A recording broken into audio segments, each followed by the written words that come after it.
BCCI apex council సభ్యుడిగా తెలుగు వ్యక్తి మాజీ రంజీ క్రికెటర్ వాకిన చాముండేశ్వరనాథ్ ఎన్నికయ్యారు. ఐసీఏ ప్రతినిధిగా ఆయన బాధ్యతలు స్వీకరించనున్నారు. ఇటీవల జరిగిన ఇండియన్ క్రికెటర్స్ అసోసియేషన్ ఎన్నికల్లో చాముండేశ్వరనాథ్ అపార మెజారిటీతో విజయం సాధించారు. ప్రత్యర్థి రాజేష్ జడేజాపై ఆయన ఘన విజయం సాధించారు. బుధ గురువారాల్లో జరిగిన ఐసీఏ ఈ ఓటింగ్లో చాముండుకి రికార్డు స్థాయిలో మద్దతు లభించింది. చాముండుకి 755 ఓట్లు రాగా రాజేష్ జడేజాకు 83 మాత్రమే వచ్చాయి. మొత్తం 838 మంది క్రికెటర్లు ఓటింగ్లో పాల్గొన్నారు.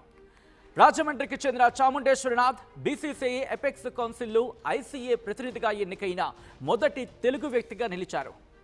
బీసీసీఐ ఎపెక్స్ కౌన్సిల్లో చాముండేశ్వరనాథ్ 3 ఏళ్ల పాటు కొనసాగుతారు. ఇక ఐసీఏ తరపున మహిళా క్రికెటర్ల ప్రతినిధిగా సుధా షాకు ఎపెక్స్ కౌన్సిల్లో చోటు దక్కగా ఐపీఎల్ గవర్నింగ్ కౌన్సిల్కు ఐసీఏ ప్రతినిధిగా సుహాంగి దత్తాత్రేయ కులకర్ణి ఎన్నికయ్యారు.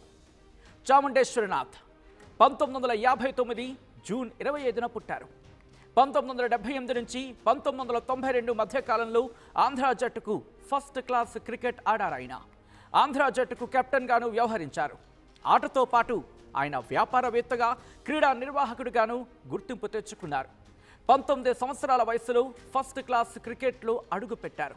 మొత్తం 14 సీజన్లలో ఆంధ్రాకు ప్రాతినిధ్యం వహించారు.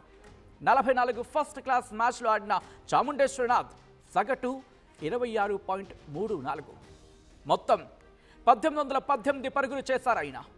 1988, 89, 1990, 91 మధ్య 13 మ్యాచ్లకు ఆంధ్ర జట్టుకు కెప్టెన్గా వ్యవహరించారు చాముండేశ్వరనాథ్. చాముండేశ్వరనాథ్ను ఆయన సన్నిహితులు చాముండి అని పిలుస్తారు.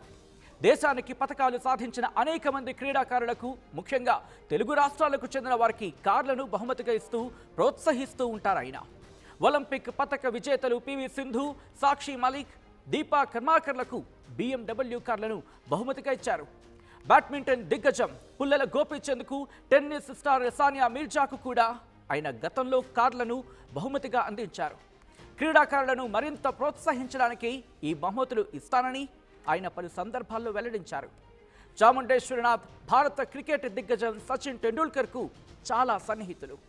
ఈ స్నేహం కారణంగానే క్రీడాకారులకు బహుమతులు ఇచ్చే కార్యక్రమాల్లో సచిన్ను ముఖ్య అతిథిగా ఆహ్వానిస్తుంటారు ఆయన.